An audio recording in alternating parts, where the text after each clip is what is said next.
They say home is where you feel safest, but my quiet suburban neighborhood turned into a war zone the day our HOA president decided to mess with the wrong veteran. What started as a simple property dispute escalated into something that would expose the dark underbelly of neighborhood politics and remind everyone why you should never underestimate a man who served his country. Before we dive into this incredible story, let me know in the comments which state you're watching from. I love seeing how far these HOA horror stories travel. My name is Jack Morrison, and I'm a retired Navy SEAL who thought I'd found peace in the suburbs of Phoenix, Arizona. After 15 years of deployments and combat missions, all I wanted was a quiet place to work on classic cars in my garage and tend to my small vegetable garden.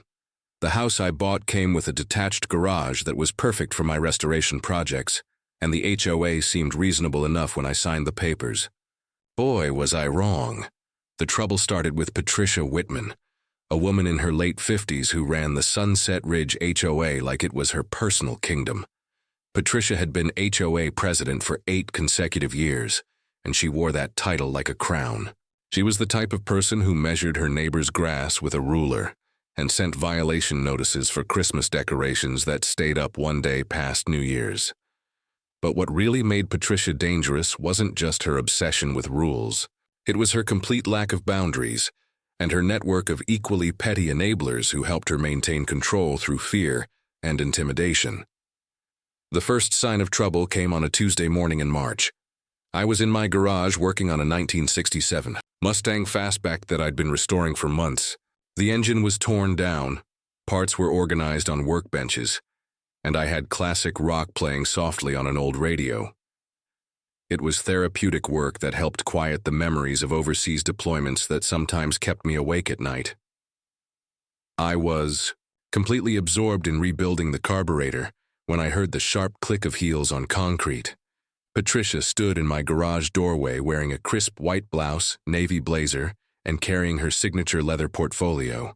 Her graying hair was pulled back in a severe bun, and her pale blue eyes scanned my workspace with obvious disapproval. She cleared her throat dramatically and announced herself as if I didn't already know who she was. "Mr. Morrison," she said, in that condescending tone she'd perfected over years of telling people what to do. "We need to discuss your garage situation." She gestured broadly at my organized workspace with obvious distaste.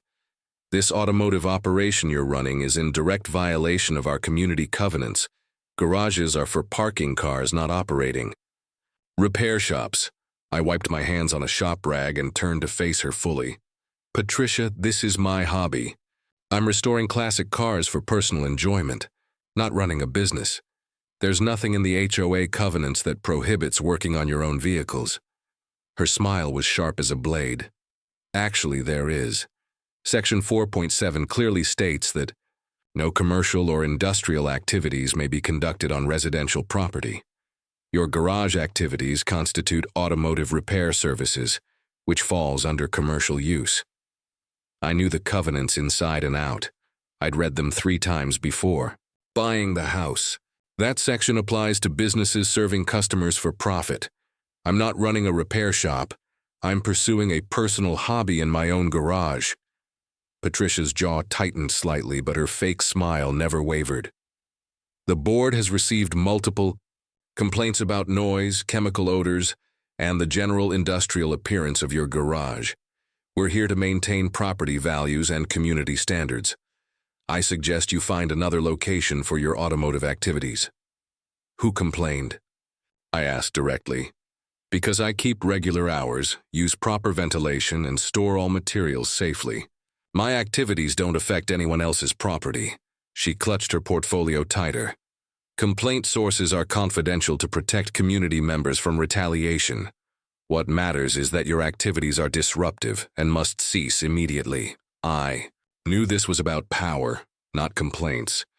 Patricia had been looking for ways to assert control over me since I'd moved in 6 months earlier. I hadn't attended HOA meetings, didn't participate in her social events, and clearly didn't fit her vision of a compliant suburban resident. "I'm not shutting down my garage, Patricia. What I'm doing is legal, reasonable, and within my rights as a homeowner." Her composure cracked slightly. "Mr. Morrison, I think you're misunderstanding how things work in this community. The HOA board has authority to enforce covenants, and we expect cooperation from all residents. Continued defiance of board directives can result in escalating penalties and legal action." The way she emphasized authority and defiance told me everything I needed to know. This wasn't about garage use or community standards. This was about establishing dominance and making an example out of someone who wouldn't automatically submit to her control. "Patricia," I said calmly, "I've reviewed the covenants thoroughly.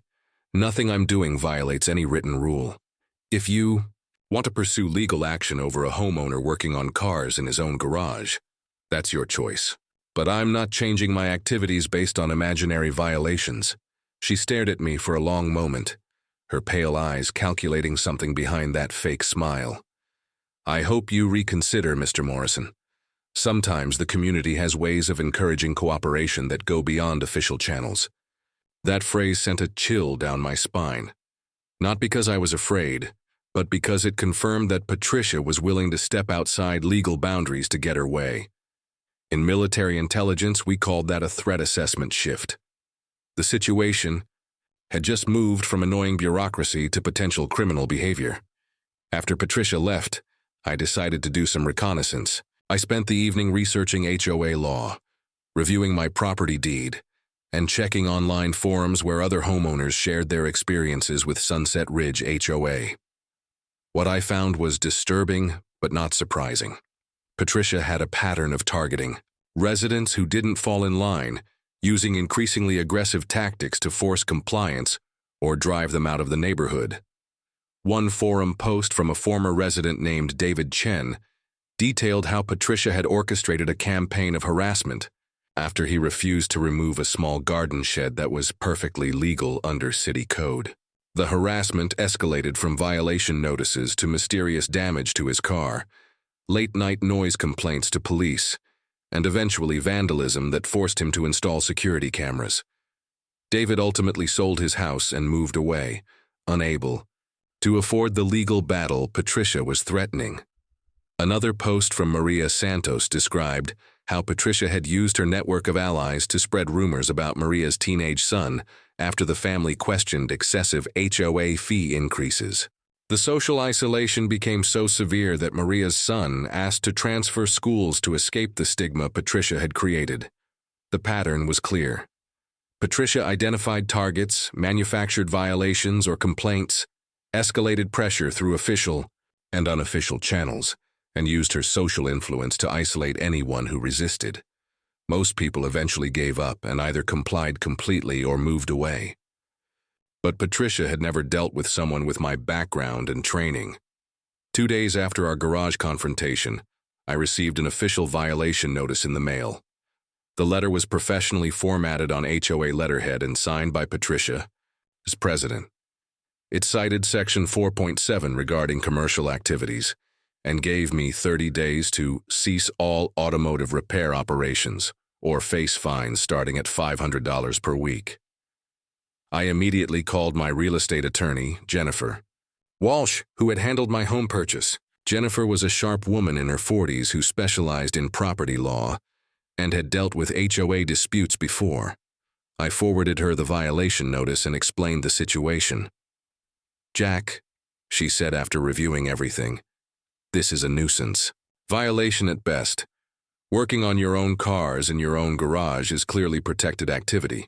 Patricia knows this, which means she's either incredibly ignorant of the law or deliberately manufacturing a conflict." "What are my options?" I asked. "We can respond formally, citing relevant law and demanding they withdraw the violation. We can also request a hearing before the full board, not just Patricia. If she persists, we can pursue legal action for harassment and violation of your property rights." I authorized Jennifer to send the formal response and requested the board hearing. I also decided to start documenting everything. My military experience had taught me that detailed records often determine the outcome of complex situations. That weekend, I installed discrete security cameras around my property. 4 high-definition cameras with night vision capability, strategically positioned to cover my garage, driveway, front yard, and backyard. I also began keeping a detailed log of all interactions with HOA members, including dates, times, witnesses, and exact conversations. The board hearing was scheduled for the following Thursday evening in the community center conference room. I arrived 15 minutes early and was surprised to see the room packed with neighbors I recognized but had never spoken to. Patricia sat at a folding table at the front with 4 other board members, looking like a judge preparing to render verdict on a condemned man. Jennifer arrived shortly before the meeting started, carrying a briefcase and legal pad. She wore a professional, gray suit and had the confident demeanor of someone who'd fought these battles many times before.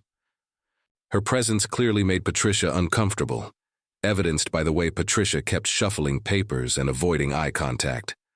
Patricia called the meeting to order and immediately launched into a presentation about community standards and property values.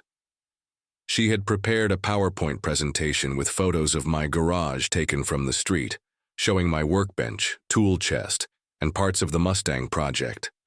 She spoke dramatically about industrial activities and commercial operations, disrupting the peaceful residential character of the neighborhood. When she finished, I stood to respond. The room was dead silent as I walked to the front, and I could feel the tension from neighbors who had probably heard rumors, but didn't know the facts.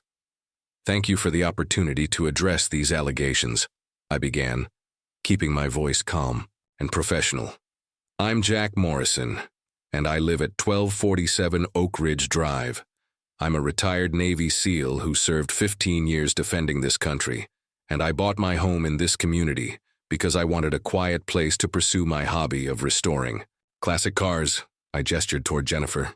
"I've brought my attorney, Jennifer Walsh, because Mrs. Whitman's violation notice appears to be based on a fundamental misunderstanding of HOA authority and homeowner rights." Patricia's face flushed slightly, but she maintained her composure. Continued, "The allegation is that I'm operating a commercial automotive repair business in my garage. This is completely false. I work exclusively on vehicles that I own, for my personal enjoyment, using proper safety equipment and ventilation. I don't serve customers, charge fees, or operate a business of any kind." Jennifer stood and addressed the board directly. "The covenants in question clearly apply to commercial activities conducted for profit. Mr. Morrison's hobby activities are explicitly protected under Arizona property law and HOA regulations. This violation notice lacks any legal foundation." Patricia leaned forward aggressively. "The board has received multiple complaints about noise, odors, and the industrial appearance of Mr. Morrison's garage activities. We have authority to address nuisances that affect community standards." "Who filed these complaints?" Jennifer asked sharply. "And what specific ordinances or covenant sections do these alleged nuisances violate?" Patricia's eyes darted to the other board members. "Complaint sources are confidential. The board has discretionary authority to interpret covenants and address community concerns." "Actually," Jennifer replied, producing a document from her briefcase, "Arizona law requires HOA boards to provide specific legal justification for violation notices. Discretionary authority doesn't extend to manufacturing violations or denying homeowners their legal rights." The room began to murmur as neighbors realized they were witnessing a legal confrontation, not just a routine board hearing. Patricia's carefully orchestrated presentation was falling apart under Jennifer's precise questioning. Board member Tom Richardson, a retired accountant who lived 3 streets over, raised his hand tentatively. "Patricia, I don't remember the board voting on this violation notice. When did we authorize sending it?" Patricia's composure finally cracked. "The president has authority to address urgent covenant violations without waiting for full board approval. This situation required immediate action." "That's not accurate," said board member Linda Foster, a middle-aged teacher who looked increasingly uncomfortable. "Board decisions require majority vote. I never saw this violation notice before tonight." The meeting was spiraling out of Patricia's control, and I could see the panic in her eyes. This was a woman accustomed to absolute authority discovering that her power had limits. Jennifer sensed the opportunity and pressed forward. Mrs. Whitman, did you personally observe any activities that violate specific covenant sections? Or are you acting solely on anonymous complaints that may not even exist? Patricia stood abruptly, her professional facade completely abandoned. I don't have to justify board decisions to lawyers who don't understand community standards. This meeting is over, but Tom Richardson wasn't finished. Patricia, I motion that we withdraw this violation notice pending proper board review and legal consultation. All in favor? 3 of the 4 board members raised their hands immediately. Patricia remained standing, staring at her colleagues with obvious fury. Motion carries, Tom announced. Mr. Morrison, please accept our apology for this irregularly issued violation notice. Your garage activities appear to be perfectly legal. As the meeting broke up, several neighbors approached me to shake hands and express support. One elderly man named Frank Peterson mentioned that Patricia had been threatening various residents for months, and people were afraid to speak up. She's got this neighborhood scared of their own shadows, Frank said quietly. Somebody needed to stand up to her. But I knew this wasn't over. Patricia was a person who viewed any challenge to her authority as a personal attack that required retaliation. My military experience had taught me to recognize dangerous personalities, and Patricia exhibited classic signs of someone who would escalate rather than retreat. I was right. The retaliation began within days of the board meeting, starting subtly, but growing more aggressive as Patricia realized that standard intimidation tactics weren't working on me. First came the anonymous complaints to city officials. Code enforcement officers appeared at my door twice in 1 week, investigating reports of illegal business operations and hazardous chemical storage. Both inspections found no violations, but the harassment value was obvious. Someone was trying to waste my time and create official documentation of problems at my address. Next came the neighborhood social pressure campaign. Patricia had spent years cultivating relationships with specific residents who shared her vision of rigid community control. These allies began spreading rumors about my background, suggesting that my military service indicated violent tendencies that made me unsuitable for suburban life. The whisper campaign was sophisticated and deliberate. At the grocery store, I overheard conversations that stopped abruptly when I approached. Neighbors who had been friendly began avoiding eye contact and crossing the street when they saw me. Patricia was systematically poisoning the community against me, using fear and speculation to isolate me from potential allies. But the most concerning escalation came 2 weeks after the board meeting. I was working late in my garage when my security cameras detected movement near my property line. The footage showed 2 men in dark clothing examining my fence and photographing my garage from multiple angles. They weren't trying to hide their activity, which suggested they wanted to be seen. The next morning, I found my mailbox post loosened and leaning at an odd angle. Not broken or damaged, just obviously tampered with. Later that day, someone had scattered small nails across my driveway, positioned to puncture tires but small enough to appear accidental. These weren't random vandalism acts. They were calculated intimidation tactics designed to send a message. Comply with Patricia's demands or face escalating consequences. The timing and sophistication indicated organized harassment rather than teenage pranks or random crime. I called Jennifer to report the incidents and request legal advice about next steps. She recommended documenting everything and filing police reports to establish official records of the harassment pattern. Officer Maria Santos responded to my call within an hour. She was a professional woman in her 30s who took detailed notes and reviewed my security camera footage carefully. Mr. Morrison, she said after examining the evidence, this appears to be targeted harassment designed to intimidate you. The timing following your HOA dispute suggests possible retaliation. Have you received any direct threats? I described Patricia's comment about community ways of encouraging cooperation and the escalating pattern of incidents. Officer Santos nodded grimly. I've seen this before with HOA disputes that get personal. Document everything. Maintain your security systems and call immediately if incidents escalate or become more aggressive.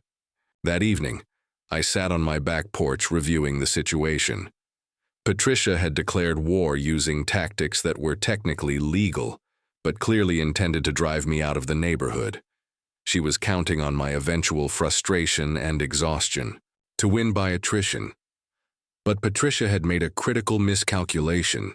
She was dealing with someone who had survived multiple combat deployments, led teams through life-or-death situations, and been trained to handle pressure that most civilians couldn't imagine. Her amateur intimidation campaign wasn't just ineffective, it was insulting. I decided to go on the offensive, not with Patricia's petty tactics, but with systematic exposure of her abuse of authority and harassment of residents. If Patricia wanted to fight, she would discover that some battles shouldn't be started. The counterattack began with research and intelligence gathering. I spent days reviewing HOA meeting minutes, financial records, and correspondence that were legally available to homeowners. What I discovered was a pattern of financial irregularities, procedural violations, and abuse of power that went far beyond my personal conflict with Patricia. Over 3 years, Patricia had approved numerous expenditures without proper board votes, including payments to contractors who happened to be her personal friends. She had also used HOA funds for legal fees related to personal disputes that had nothing to do with community business. Most damaging was evidence that Patricia had been selectively enforcing covenants based on personal relationships rather than actual violations. Residents who supported her were never cited for violations, while anyone who questioned her authority faced immediate scrutiny and aggressive enforcement actions. I compiled this information into a comprehensive report documenting Patricia's misconduct and presented it to the remaining board members privately. Tom Richardson was shocked by the financial irregularities, while Linda Foster expressed concern about potential legal liability for the board. "Jack," Tom said after reviewing everything, "this is serious misconduct that could expose the HOA to lawsuits and financial penalties. We need to address this immediately." The next board meeting was unlike anything the community had ever witnessed. Armed with documented evidence of Patricia's abuse of authority, the board voted unanimously to remove her as president pending a full investigation of financial irregularities and procedural violations. Patricia's response was predictable and devastating to her credibility. She screamed accusations at board members, threatened lawsuits against everyone present, and stormed out vowing to destroy this community rather than accept accountability for her actions. Within days, Patricia's reign of neighborhood terror was over. The harassment incidents stopped immediately, anonymous complaints to city officials ceased, and the whisper campaign collapsed as people realized they had been manipulated by someone abusing her authority. Several neighbors approached me with apologies and gratitude for standing up to Patricia's bullying. Frank Peterson summed up the community's feelings perfectly. She had us all walking on eggshells, afraid to do anything that might set her off. Nobody should have that kind of power over their neighbors. The investigation into Patricia's misconduct revealed extensive financial irregularities that resulted in her being barred from holding any HOA position and required to repay thousands of dollars in improperly spent community funds. 6 months later, our neighborhood has returned to what it should have been all along, a quiet community where people respect each other's property rights and privacy. I continue working on classic cars in my garage, and neighbors often stop by to admire my restoration projects and share stories about cars they've owned.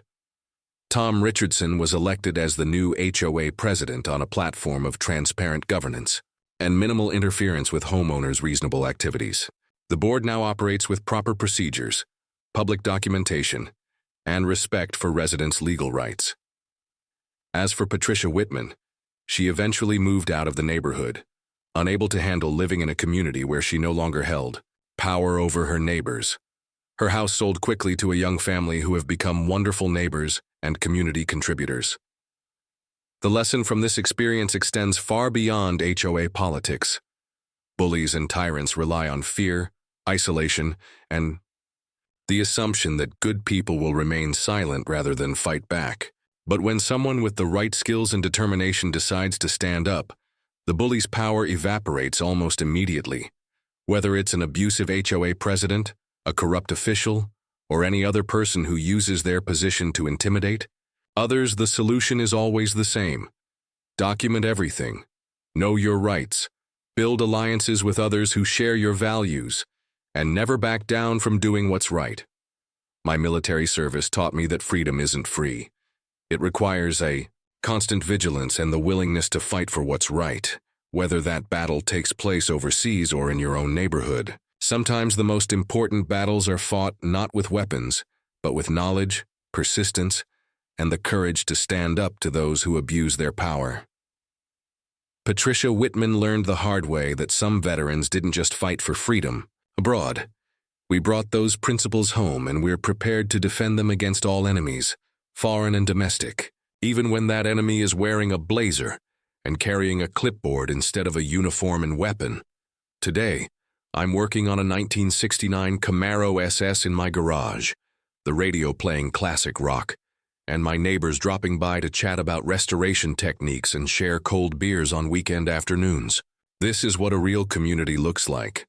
People respecting each other's rights while building genuine relationships based on mutual respect rather than fear. And sometimes, late at night when I'm alone in the garage working on an engine, I smile thinking about how Patricia's attempt to control and intimidate ended up creating exactly the opposite of what she intended. Instead of driving me out, she brought the community together against tyranny and abuse of power. That's a battle outcome any veteran can be proud of.